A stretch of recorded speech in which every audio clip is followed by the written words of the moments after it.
Hello Dragon Wisps, welcome to today's video. Today we're going to be doing Chapter 9 of New Moon.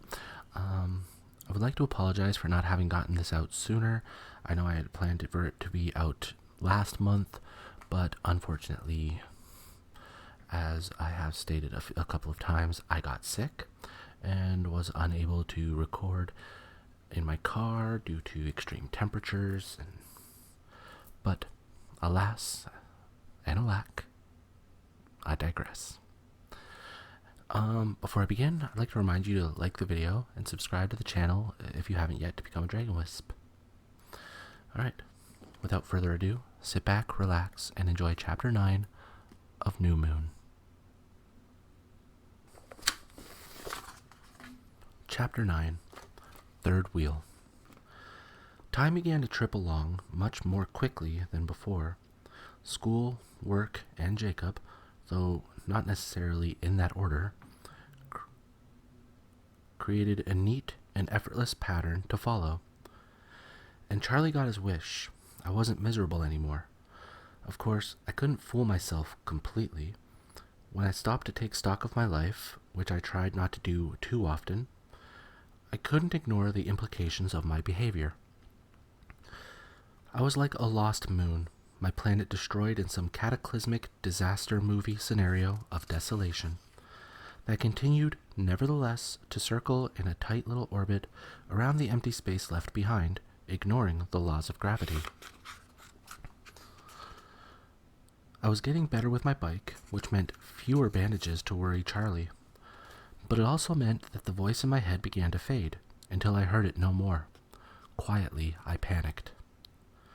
I threw myself into the search for the meadow with slightly frenzied intensity. I racked my brain for other adrenaline-producing activities.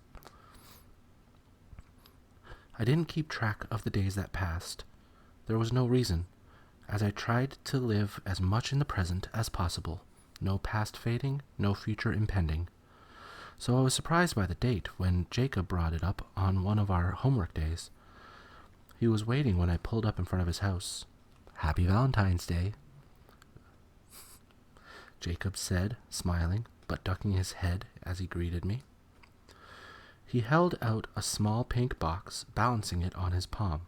Conversation hearts. "Well, I feel like a schmuck," I mumbled. "Is today Valentine's Day?" Jacob shook his head with mock sadness. "You can be so out of it sometimes. Yes, it is the 14th day of February. So are you going to be my Valentine? Since you didn't get me a 50-cent box of candy, it's the least you can do." I started to feel uncomfortable. The words were teasing, but only on the surface. "What exactly does that entail?" I hedged. "The usual. Slave for life, that kind of thing." "Oh, well, if that's all," I took the candy. But I was trying to think of some way to make the boundaries clear. Again, they seemed to get blurred a lot with Jacob. "So what are we doing tomorrow? Hiking or the ER?" "Hiking," I decided. "You're not the only one who can be obsessive. I'm starting to think I imagined that place." I frowned into space. "We'll find it," he assured me. "Bikes Friday," he offered. I saw a chance and took it without taking time to think it through. "I'm going to a movie Friday. I've been promising my cafeteria crowd that I would go out forever. Mike would be pleased." But Jacob's face fell. I caught the expression in his dark eyes before he dropped them to look at the ground. "You'll come too, right?" I added quickly. "Or will it be too much of a drag with a bunch of boring seniors?" So much for my chance to put some distance between us. I couldn't stand hurting Jacob. We seemed to be connected in an odd way, and his pain set off little stabs of my own.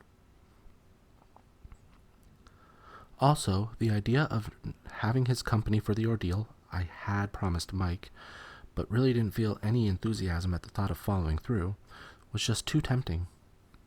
"You'd like me to come? With your friends there?" "Yes," I admitted honestly, knowing as I continued that I was probably shooting myself in the foot with my words. I'll have a lot more fun if you're there. Bring Quill, and we'll make it a party." "Quill's gonna freak. Senior girls," he chortled and rolled his eyes. I didn't mention Embry, and neither did he. I laughed too. "I'll try to get him a good selection." I broached the subject with Mike in English. "Hey, Mike," I said when class was over, "are you free Friday night?" He looked up, his blue eyes instantly hopeful. "Yeah, I am. You want to go out?" I worded my reply carefully. I was thinking about getting a group, I emphasized the word, together to go see Crosshairs. I'd done my homework this time, even reading the movie spoilers to be sure I wouldn't be caught off guard. This movie was supposed to be a bloodbath from start to finish. I wasn't so recovered that I could stand to sit through a romance. Does that sound like fun? Sure, he agreed, visibly less eager. Cool. After a second, he perked up to near his former excitement level. How about we get Angela or Ben, or Eric and Katie? He was determined to make this some kind of double date, apparently. How about both, I suggested, and Jessica too, of course, and Tyler and Connor and maybe Lauren, I tacked on grudgingly. I had promised Quill variety. Okay, Mike muttered, foiled. And, I continued, I've got a couple of friends from La Push I'm inviting, so it sounds like we'll need your Suburban if everyone comes. Mike's eyes narrowed in suspicion. These are the friends you spend all your time studying with now? Yep, the very ones, I answered cheerfully. Though you could look at it as tutoring. They're only sophomores. Oh, Mike said, surprised. After a second of thought, he smiled. In the end, though, the Suburban wasn't necessary. Jessica and Lauren claimed to be busy as soon as Mike let it slip that I was involved in the planning. Eric and Katie already had plans. It was their 3-week anniversary or something. Lauren got to Tyler and Connor before Mike could, so those two were also busy. Even Quill was out, grounded for fighting at school. In the end, only Angela and Ben, and of course Jacob, were able to go. The diminished numbers didn't dampen Mike's anticipation, though. It was all he could talk about Friday. Are you sure you don't want to see Tomorrow and Forever instead? He asked at lunch, naming the current romantic comedy that was ruling the box office. Rotten Tomatoes gave it a better review. I want to see Crosshairs, I insisted. I'm in the mood for action. Bring on the blood and guts. Okay, Mike turned away, but not before I saw his maybe she's crazy after all expression. When I got home from school, a very familiar car was parked in front of my house. Jacob was leaning against the hood, a huge grin lighting up his face. No way, I shouted as I jumped out of the truck. You're done. I can't believe it. You finished The Rabbit. He beamed. Just last night. This is the maiden voyage. Incredible. I held my hand up for a high five. He smacked his hand against mine but left it there, twisting his fingers through mine. So do I get to drive tonight? Definitely, I said, and then I sighed. What's wrong? I'm giving up. I can't top this one, so you win. You're oldest. He shrugged, unsurprised by my capitulation. Of course I am. Mike's Suburban chugged around the corner. I pulled my hand out of Jacob's, and he made a face that I wasn't meant to see. I remember this guy, he said in a low voice as Mike parked across the street. The one who thought you were his girlfriend. Is he still confused? I raised one eyebrow. Some people are hard to discourage. Then again, Jacob said thoughtfully, sometimes persistence pays off. Most of the time it's just annoying, though. Mike got out of his car and crossed the road. Hey, Bella, he greeted me, and then his eyes turned wary as he looked up at Jacob. I glanced briefly at Jacob, too, trying to be objective. He really didn't look like a sophomore at all. He was just so big, Mike's head barely cleared Jacob's shoulder. I didn't even want to think where I measured next to him.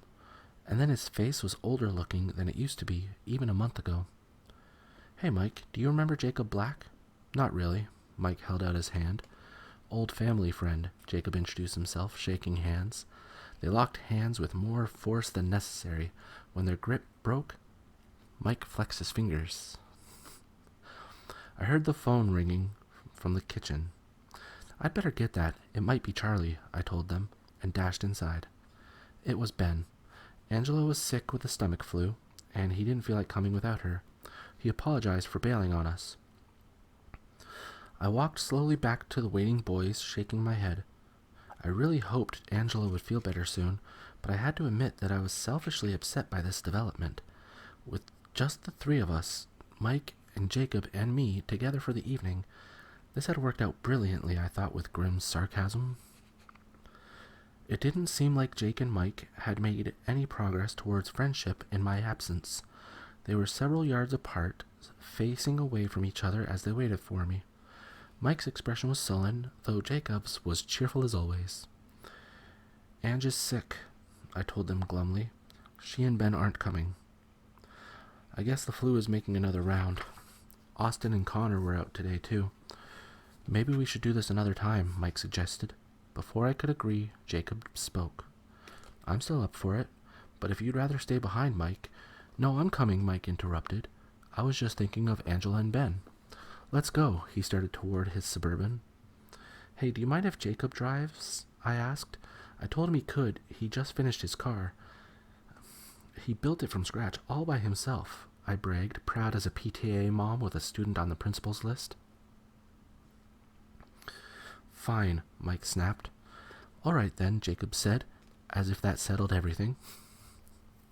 He seemed more comfortable than anyone else. Mike climbed in the back seat of the Rabbit with a disgusted expression. Jacob was his normal, sunny self, chattering away until I'd all but forgotten Mike sulking silently in the back. And then Mike changed his strategy. He leaned forward, resting his chin on the shoulder of my seat. His cheek almost touched mine. I shifted away, turning my back toward the window. Doesn't the radio work in this thing? Mike asked with a hint of petulance, interrupting Jacob mid-sentence. Yes, Jacob answered, but Bella doesn't like music. I stared at Jacob, surprised. I'd never told him that. Bella? Mike asked, annoyed. He's right, I mumbled, still looking at Jacob's serene profile. How can you not like music? Mike demanded. I shrugged. I don't know, it just irritates me. Mike leaned away. When we got to the theater, Jacob handed me a $10 bill. What's this? I objected. I'm not old enough to get into this one, he reminded me. I laughed out loud. So much for relative ages. Is Billy going to kill me if I sneak you in? No, I told him you were planning to corrupt my youthful innocence. I snickered, and Mike quickened his pace to keep up with us. I almost wished that Mike had decided to bow out. He was still sullen, not much of an addition to the party. But I didn't want to end up on a date alone with Jacob either. That wouldn't help anything. The movie was exactly what it professed to be. In just the opening credits, 4 people got blown up and 1 got beheaded. The girl in front of me put her hands over her eyes and turned her face into her date's chest. He patted her shoulder and winced occasionally too. Mike didn't look like he was watching. His face was stiff as he glared toward the fringe of curtain above the screen. I settled in to endure the 2 hours, watching the colors and the movements on the screen, rather than seeing the shapes of people and cars and houses. But then Jacob started snickering. What? I whispered. Oh, come on, he hissed back. The blood squirted 20 feet out of that guy. How fake can you get? He chuckled again as a flagpole speared another man into a concrete wall. After that, I really watched the show, laughing with him as the mayhem got more and more ridiculous. How was I ever going to fight the blurring lines in our relationship when I enjoyed being with him so much? Both Jacob and Mike had claimed the armrests on either side of me.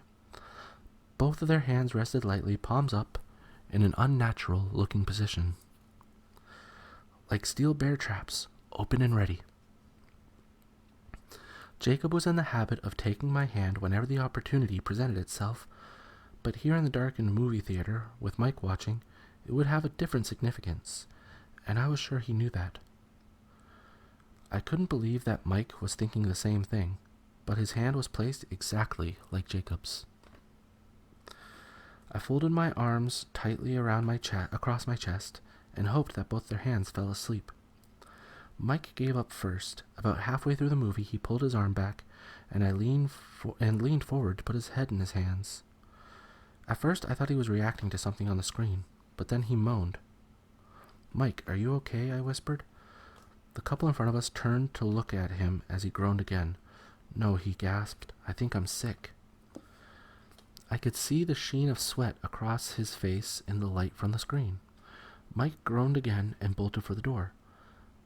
I got up to follow him, and Jacob copied me immediately. No, stay, I whispered. I'll make sure he's okay. Jacob came with me anyway. You don't have to come. Get your $8 worth of carnage, I insisted as we walked up the aisle. That's okay. You sure can pick them, Bella. This movie really sucks. His voice rose from a whisper to its normal pitch as we walked out of the theater. There was no sign of Mike in the hallway, and I was glad that Jacob had come with me. He ducked into the men's bathroom to check for him there. Jacob was back in a few seconds. Oh, he's in there all right, he said, rolling his eyes. What a marshmallow. You should hold out for someone with a stronger stomach. Someone who laughs at the gore that makes weaker men vomit.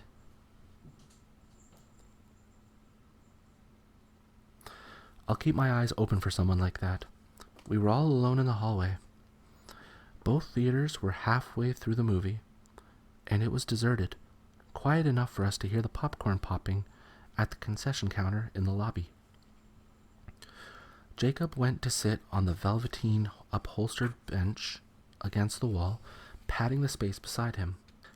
He sounded like he was going to be in there for a while, he said, stretching his long legs out in front of him and as he settled in to wait. I joined him with a sigh. He looked like he was thinking about blurring more lines. Sure enough, as soon as I sat down, he shifted over to put his arm around my shoulders. Jake, I protested, leaning away. He dropped his arm, not looking bothered at all by the minor rejection. He reached out and took my hand firmly, wrapping his other hand around my wrist when I tried to pull away again. Where did he get the confidence from? Now just hold on a minute, Bella, he said in a calm voice. Tell me something. I grimaced. I didn't want to do this. Not now, but not ever. There was nothing left in my life at this point that was more important than Jacob Black, but he seemed determined to ruin everything. What? I muttered sourly. You like me, right? You know I do. Better than that joker puking his guts out in there? He gestured toward the bathroom door. Yes, I sighed. Better than any of the other guys you know? He was calm, serene. As if my answer didn't matter. He already knew what it was. Better than the girls, too, I pointed out. But that's all, he said, and it wasn't a question. It was hard to answer, to say the word. Would he get hurt and avoid me? How would I stand that? Yes, I whispered. He grinned down at me. That's okay, you know, as long as you like me the best. And you think I'm good looking. Sort of. I'm prepared to be annoyingly persistent. I'm not going to change, I said, and though I tried to keep my voice normal, I could hear the sadness in it. His face was thoughtful, no longer teasing. It's still the other one, isn't it? I cringed. Funny how he seemed to know not to say the name, just like before in the car with the music. He picked up on so much about me that I never said. You don't have to talk about it, he told me. I nodded, grateful. But don't get mad at me for hanging around, okay? Jacob patted the back of my hand, because I'm not giving up. I've got loads of time. I sighed. You shouldn't waste it on me, I said, though I wanted him to. Especially if he was willing to accept me the way I was, damaged goods, as is. It's what I want to do, as long as you still like to be with me. I can't imagine how I could not like being with you, I told him honestly. Jacob beamed. I can live with that. Just don't expect more, I warned him, trying to pull my hand away. He held onto it obstinately. This doesn't really bother you, does it? He demanded, squeezing my fingers. No, I sighed. Truthfully, it felt nice. His hand was so much warmer than mine. I always felt too cold these days. And you don't care what he thinks? Jacob jerked his thumb toward the bathroom. I guess not. So what's the problem? The problem, I said, is that it means something different to me than it does to you. Well, he tightened his hand around mine. That's my problem, isn't it? Fine, I grumbled. Don't forget it, though. I won't. The pin's out of the grenade for me now, eh? He poked me in the ribs. I rolled my eyes. I guess if he felt like making a joke out of it, he was entitled. He chuckled quietly for a minute while his pinky finger absently traced designs against the side of my hand. That's a funny scar you've got there, he suddenly said, twisting my hand to examine it. How did this happen? The index finger of his free hand followed the line of the long silvery crescent that was barely visible against my pale skin. Sorry, I looked at my scar. I scowled. Do you honestly expect me to remember where all my scars come from? I waited for the memory to hit, to open the gaping hole, but as it so often did, Jacob's presence kept me whole. It's cold, he murmured, pressing lightly against the place where James had cut me with his teeth. And then Mike stumbled out of the bathroom, his face ashen and covered in sweat. He looked horrible. Oh, Mike, I gasped. Do you mind leaving early? He whispered. No, of course not. I pulled my hand free and went to help Mike walk. He looked unsteady. Movie too much for you? Jacob asked heartlessly. Mike's glare was malevolent. I didn't actually see any of it, he mumbled. I was nauseated before the lights went down. Why didn't you say something? I scolded as we staggered toward the exit. I was hoping it would pass, he said. Just a sec, Jacob said as we reached the door. He walked quickly back to the concession stand. Could I have an empty popcorn bucket? He asked the salesgirl. She looked at Mike once and then thrust a bucket at Jacob. Get him outside, please, she begged. She was obviously the one who would have to clean the floor. I towed Mike out into the cool, wet air. He inhaled deeply. Jacob was right behind us. He helped me get Mike into the back of the car and handed him the bucket with a serious gaze. Please, was all Jacob said. We rolled down the windows, letting the icy night air blow through the car, hoping it would help Mike. I curled my arms around my legs to keep warm. Cold again? Jacob asked, putting his arm around me before I could answer. You are not? He shook his head. You must have a fever or something, I grumbled. It was freezing. I touched my fingers to his forehead, and his head was hot. Whoa, Jake. You're burning up. I feel fine, he shrugged. Fit as a fiddle. I frowned and touched his head again. His skin blazed under my fingers. Your hands are like ice, he complained. Maybe it's me, I allowed. Mike groaned in the back seat and threw up in the bucket. I grimaced, hoping my own stomach could stand the sound and smell. Jacob checked anxiously over his shoulder to make sure his car wasn't defiled.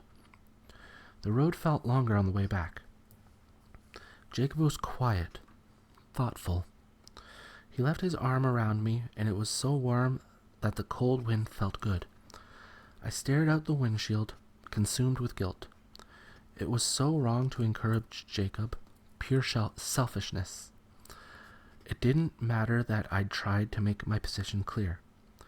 If he felt any hope at all that this could turn into something other than friendship, then I hadn't been clear enough. How could I explain so that he would understand? I was an empty shell, like a vacant house, condemned. For months I'd been utterly uninhabitable. Now I was a little improved. The front room was in better repair. But that was all. Just those one small piece. He deserved better than that. Better than a one-room, fallen-down fixer-upper. No amount of investment on his part could put me back in working order. Yet I knew that I couldn't send him away regardless. I needed him too much, and I was selfish. Maybe I could make my side more clear so that he would know to leave me. The thought made me shudder, and Jacob tightened his arm around me. I drove Mike home in his Suburban while Jacob followed behind us to take me home. Jacob was quiet all the way back to my house, and I wondered if he were thinking the same things that I was. Maybe he was changing his mind. I would invite myself in since we're early, he said as we pulled up next to my truck. but I think you might be right about the fever. I'm starting to feel a little strange. Oh no, not you two. Do you want me to drive you home? No, he shook his head, his eyebrows pulling together. I don't feel sick yet, just wrong. If I have to, I'll pull over. Will you call me as soon as you get in? I asked anxiously. Sure, he frowned, staring ahead into the darkness and biting his lip. I opened my door to get out, but he grabbed my wrist lightly and held me there. I noticed again how hot his skin felt on mine. What is it, Jake? I asked. There's something I want to tell you, Bella, but I think it's going to sound kind of corny. I sighed. This would be more of the same from the theater. Go ahead.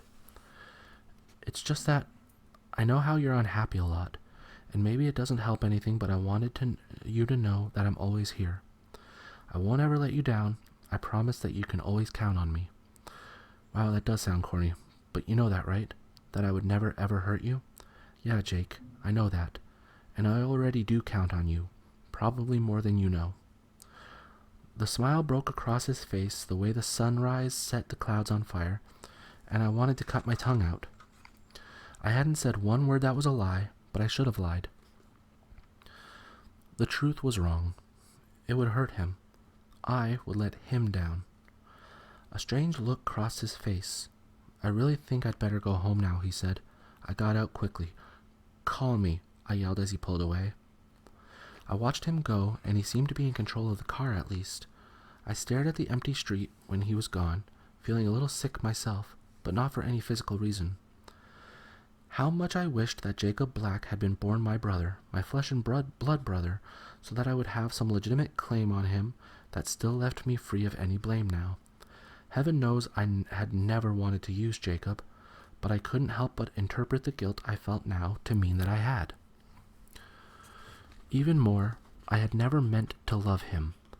One thing I truly knew it in the pit of my stomach, in the center of my bones, knew it from the crown of my head to the soles of my feet, knew it deep in my empty chest, was how love gave someone the power to break you. I'd been broken beyond repair, but I needed Jacob now, needed him like a drug. I'd used him as a crutch for too long, and I was in deeper than I'd planned to go with anyone again. Now I couldn't bear for him to be hurt, and I couldn't keep from hurting him either. He thought time and patience would change me, and though I knew he was dead wrong, I also knew that I would let him try.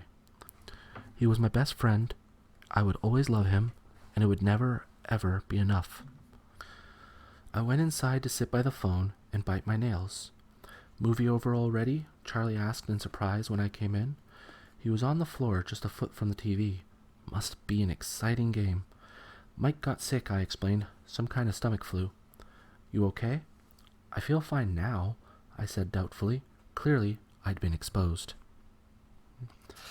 I leaned against the kitchen counter, my hands inches from the phone, and tried to wait patiently. I thought of the strange look on Jacob's face before he drove away, and my fingers started drumming against the counter. I should have insisted on driving him home. I watched the clock as the minutes ticked by. 10, 15. Even when I was driving, it took only 15 minutes, and Jacob drove faster than I did. 18 minutes. I picked up the phone and dialed. It rang and rang. Maybe Billy was asleep.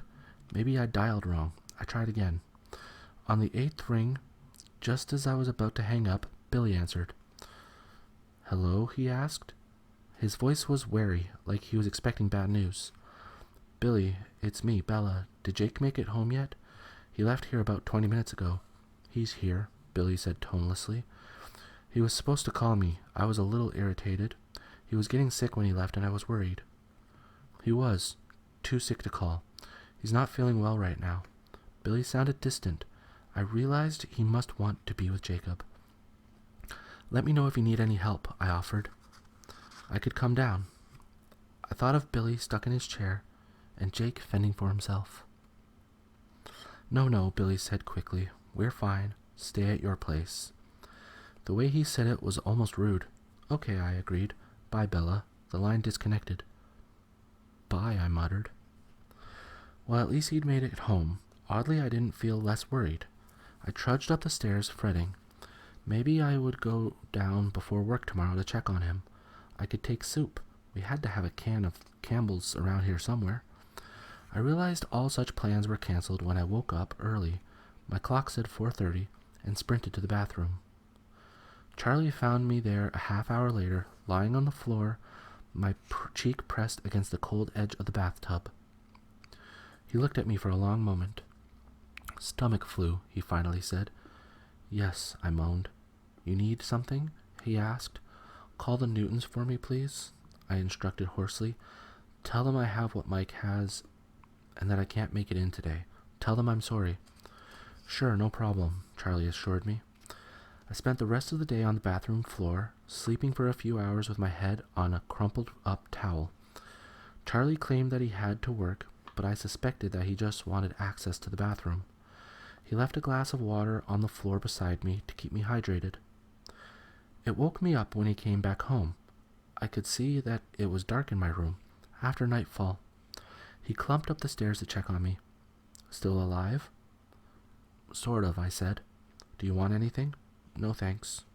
He hesitated, clearly out of his element. "Okay, then," he said, and then he went back down to the kitchen. I heard the phone ring a few minutes later. Charlie spoke to someone in a low voice for a moment, and then hung up. "Mike feels better," he called up to me. Well, that was encouraging. He'd only gotten sick 8 hours or so before me. 8 more hours. The thought made my stomach turn, and I pulled myself up to lean over the toilet. I fell asleep on the towel again, but when I woke up I was in my bed, and it was light outside my window. I didn't remember moving. Charlie must have carried me to my room. He'd also put the glass of water on my bedside table. I felt parched. I chugged it down, though it tasted funny from sitting stagnant all night. I got up slowly, trying not to trigger the nausea again. I was weak, and my mouth tasted horrible, but my stomach felt fine. I looked up at the clock. My 24 hours were up. I didn't push it, eating nothing but saltine crackers for breakfast. Charlie looked relieved to see me recovered. As soon as I was sure that I wasn't going to have to spend the day on the bathroom floor again, I called Jacob. Jacob was the one who answered, but when I heard his greeting, I knew he wasn't over it. "Hello?" His voice was broken, cracking. "Oh, Jake," I groaned sympathetically, "you sound horrible." "I feel horrible," he whispered. "I'm so sorry I made you go out with me. This sucks." "I'm glad I went." His voice was still a whisper. "Don't blame yourself. This isn't your fault." "You'll get better soon," I promised. "I woke up this morning and I was fine." "You were sick?" he asked dully. "Yes, I got it too. But I'm fine now." "That's good." His voice was dead. "So you'll probably be better in a few hours," I encouraged. I could barely hear his answer. "I don't think I have the same thing you did." "Don't you have the stomach flu?" I asked, confused. "No, this is something else." "What's wrong with you?" "Everything," he whispered. "Every part of me hurts." The pain in his voice was nearly tangible. "What can I do, Jake? What can I bring you?" "Nothing. You can't come here." He was abrupt. It reminded me of Billy the other night. "I've already been exposed to whatever you have," I pointed out. He ignored me. "I'll call you when I can. I'll let you know when you can come down again." "Jacob, I've got to go," he said with sudden urgency. "Call me when you feel better." "Right," he agreed, and his voice had a strange, bitter edge. He was silent for a moment. I was waiting for him to say goodbye, but he waited too. "I'll see you soon," I finally said. "Wait for me to call," he said again. "Okay, bye, Jacob." "Bella," he whispered my name, and then hung up the phone. Thank you for joining me for Chapter 9 of New Moon. Things are starting to actually get interesting now. In case you haven't seen the movies or read the book, I'm not going to really spoil anything, but I think this is where it becomes a huge turning point in the story, and where things start to get really, really weird. Anyway, I'd like to apologize again for not having gotten this chapter out sooner, but circumstances were unfriendly. But anyway, I do hope you enjoyed Chapter 9. I hope you come back next time for Chapter 10. And of course, feel free to comment below other things you'd like to see on the channel.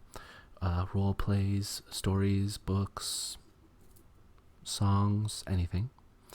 And yeah, right about now you should be getting the usual subscribe button up in this corner.